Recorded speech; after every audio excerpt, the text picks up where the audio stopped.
Hola, mi nombre es Marimar y me encuentro aquí en el canal El Comentario realizado y dirigido por Agustín Sancho Cubero para contar mi historia.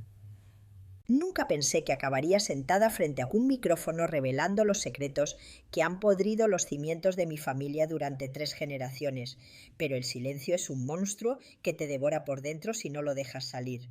Tengo 50 años. A esta edad, una ya no busca la aprobación de nadie, solo busca la paz que le ha sido negada desde la infancia. Nací en un pequeño pueblo del interior, un lugar de piedra, niebla y miradas de reojo, donde las fachadas de las casas siempre estaban inmaculadas, mientras los sótanos guardaban el verdadero horror. Crecí bajo el yugo de un abuelo severo, un hombre respetado por la comunidad, un terrateniente devoto que ocupaba el primer banco en la iglesia todos los domingos.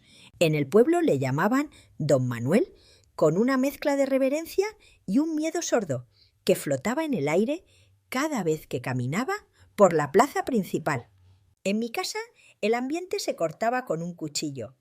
Mi madre vivía con los ojos permanentemente clavados en el suelo y mi padre se ahogaba en el vino para no tener que mirar a su propio progenitor a la cara.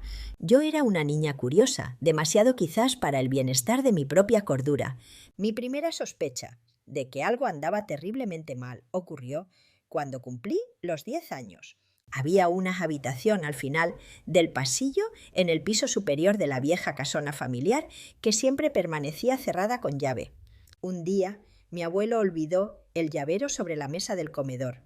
El corazón me latía con una fuerza desbocada en el pecho mientras subía las escaleras de madera que crujían bajo mis pies descalzos. Introduje la llave de hierro en la cerradura, giré el mecanismo con esfuerzo y empujé la puerta. No había monstruos literales en el interior, no había fantasmas de cuento. Había cajas llenas de documentos antiguos, fotografías en blanco y negro de mujeres jóvenes que jamás había visto en el pueblo y un olor a humedad y olvido que se me quedó grabado en la pituitaria para el resto de mis días. Encontré un cuaderno manuscrito por mi abuelo con anotaciones de fechas que se remontaban a los años de la posguerra. Al lado de cada fecha había un nombre de mujer y una cantidad de dinero. No entendí nada en ese momento. Escuché los pasos pesados de mi abuelo en la entrada de la casa y salí de allí corriendo, cerrando la puerta a toda prisa y dejando las llaves exactamente donde las había encontrado. Aquella noche el silencio de la cena fue más espeso que de costumbre. Mi abuelo me miraba fijamente con sus ojos grises y vacíos, unos ojos que no reflejaban ni un ápice de calor humano. Sabía que yo sabía algo, aunque yo misma ignorase la magnitud de la tragedia.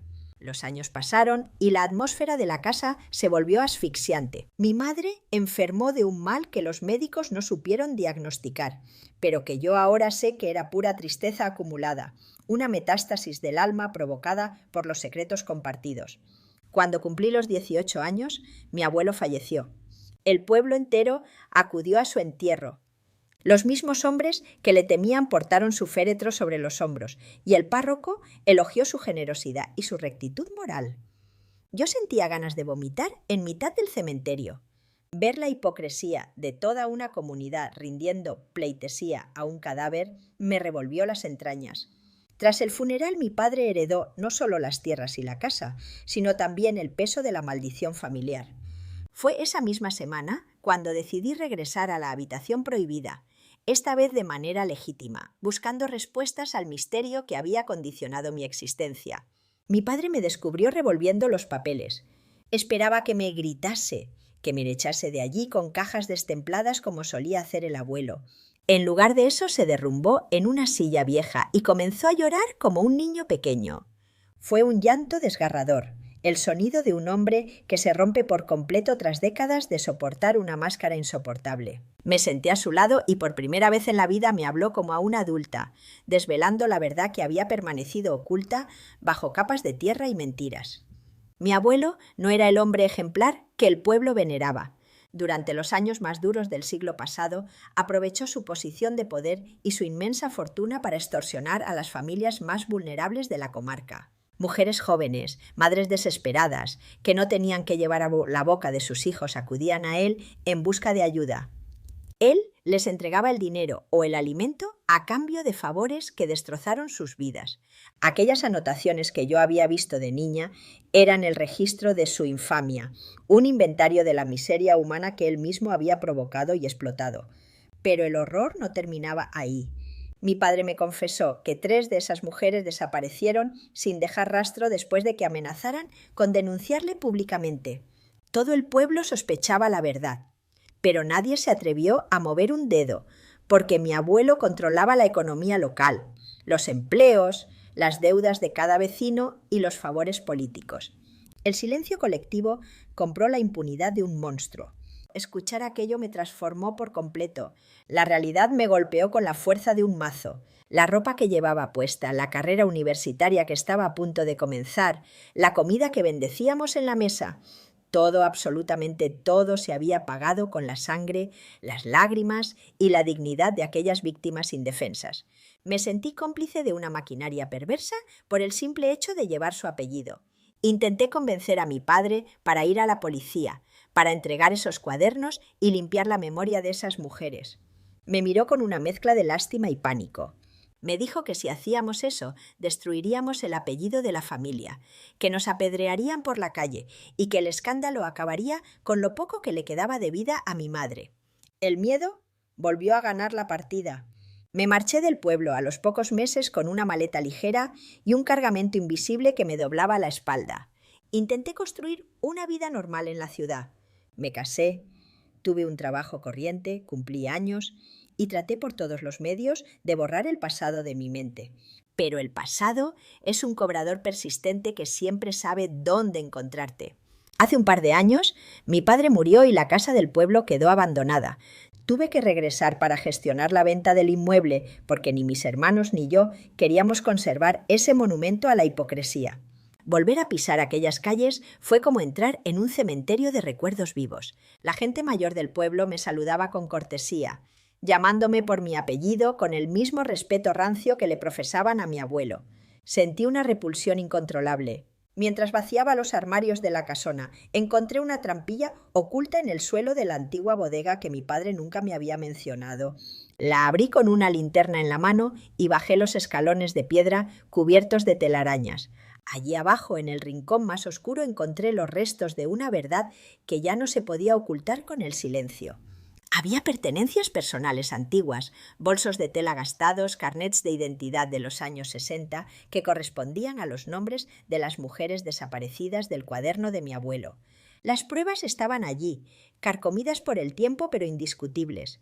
Mi abuelo no solo las había extorsionado, se había cobrado sus vidas cuando pretendieron rebelarse contra su tiranía.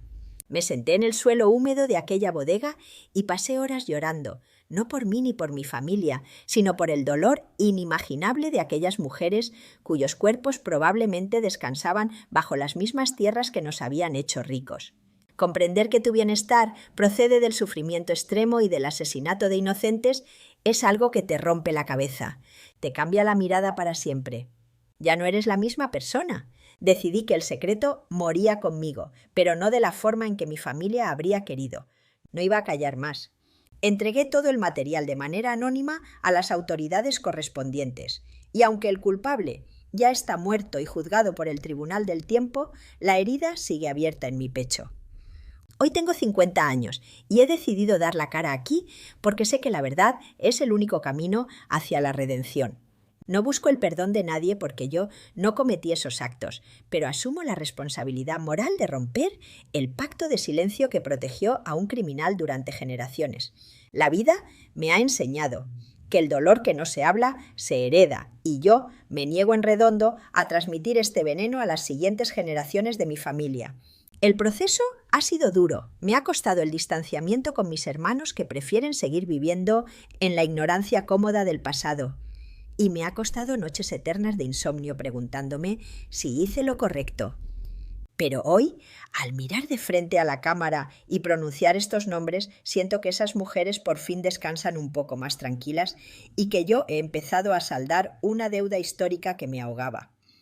Agradezco profundamente este espacio para desahogar mi alma y poner luz sobre la oscuridad de nuestra historia. Si te ha conmovido mi testimonio y crees en la importancia de rescatar estas verdades del olvido. Te animo de corazón a suscribirte al canal para que sigan dándose a conocer historias reales que merecen ser escuchadas.